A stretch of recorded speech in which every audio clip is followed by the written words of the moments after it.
Hey everybody, this is Attorney Kenneth Stevens from law firm Stevens PLLC, and today what I want to talk to you all about is something related to liens out of the property code, and it is called accrual of indebtedness. And what that is in the property code, when you want to file a lien, the property code has kind of a specific date that the clock starts to run on the deadline for you to file your lien for the labor, for the materials you provided.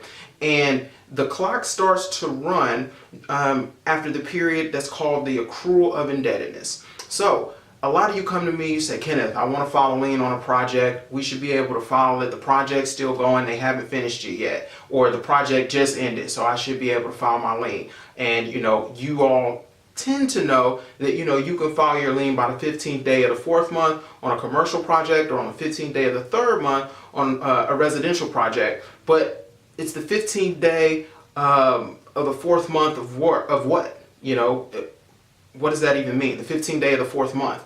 You're not quantifying or qualifying that with anything. And what it is it's the 15th day of the fourth month following the period of the accrual of indebtedness. So what does that even mean? Well, with general contractors, your debt accrues on the last day of the month where the contract was terminated and you received a declaration of termination from the owner, so the last day of that month, or the last day of the month from when the project was completed. So that's what it is for original contractors. Now keep in mind, this has nothing to do with notices. This is everything to do with the filing of your lien affidavit. So from the last day of the month that if you're a general contractor, the last day of the month that your contract was terminated, you received a declaration of termination, or you had the project completed, you have until the 15th day of the fourth month on a commercial job or the 15th day of the third month on a residential job to file your lien.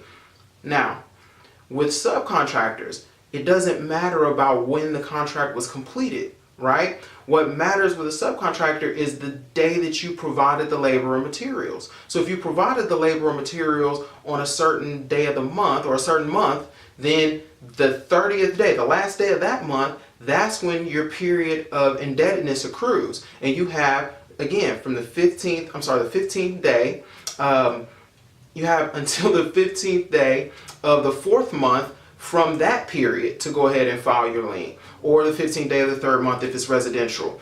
Now, when it comes to specially fabricated materials, custom materials that aren't, good for any other project, it's a little bit different. The period that the debt starts to accrue, you have three different things, three different kinds of ways the period can accrue. It can either be one, when the materials were actually delivered, two, the day that those materials would have been delivered had everything gone as planned, or three, the date that the contract was terminated. That's when your clock starts to tick. So again, it's important that you know these dates of when the clock starts to run. A lot of you just know, well, I have until the 15th day of the fourth month or the 15th day of the third month, but you don't know when your clock starts ticking. And so that's just as important.